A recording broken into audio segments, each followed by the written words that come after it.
Good morning, Earthlings. Let's tune in for an intuitive page flip through the language of letting go. Can you just let this go already? One time I had an ex-husband.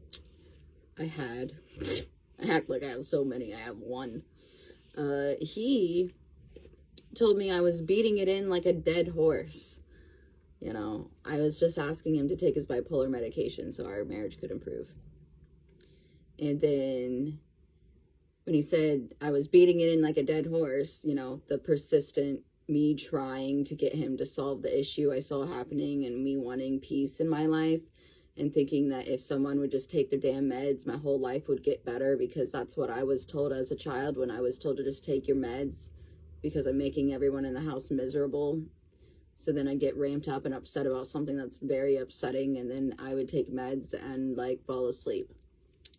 So, but I just suppressed all the feelings and didn't get to process them. And then that suppression led to chronic bone ache. So that sucks.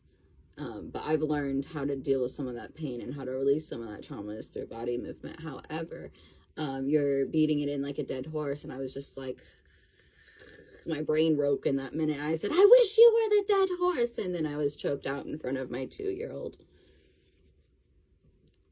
Trigger warning. So when dealing with those types of memories, how are you able to let it go? Being vulnerable. Page 169, June 18th. Part of recovery means learning to share ourselves with other people.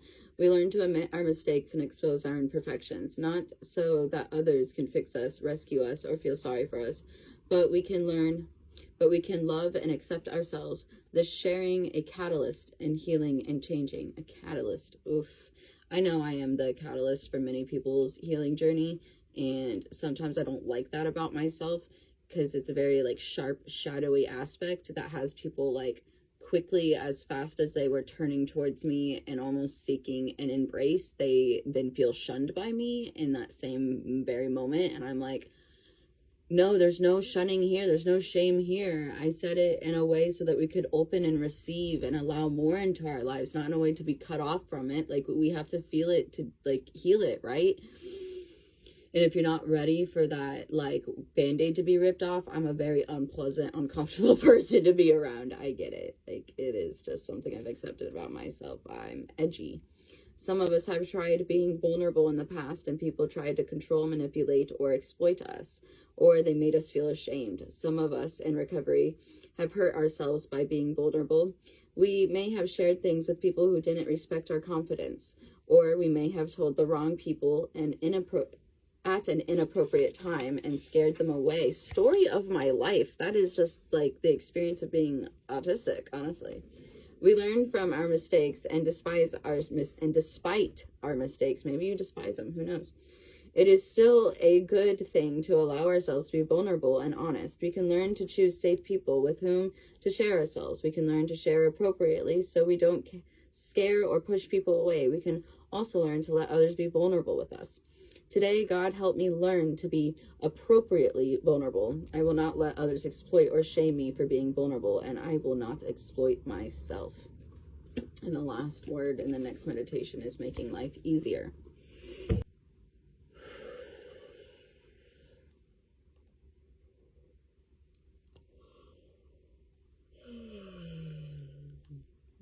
Look at that. I just gave my shoulders a little stretch, and then I triggered a yawn, and that felt good. I think it's important as someone who deals with chronic pain to also notice when a sensation feels really good and just like embellish yourself in that good sensation. You know, you don't know.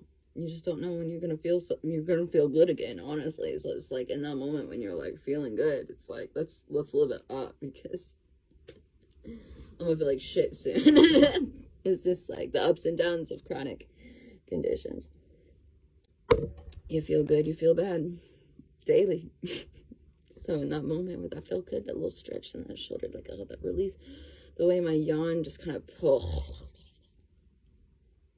gonna smile after that. I'm gonna smile. I'm just glad that I have the ability to yawn. Much love, Earthlings.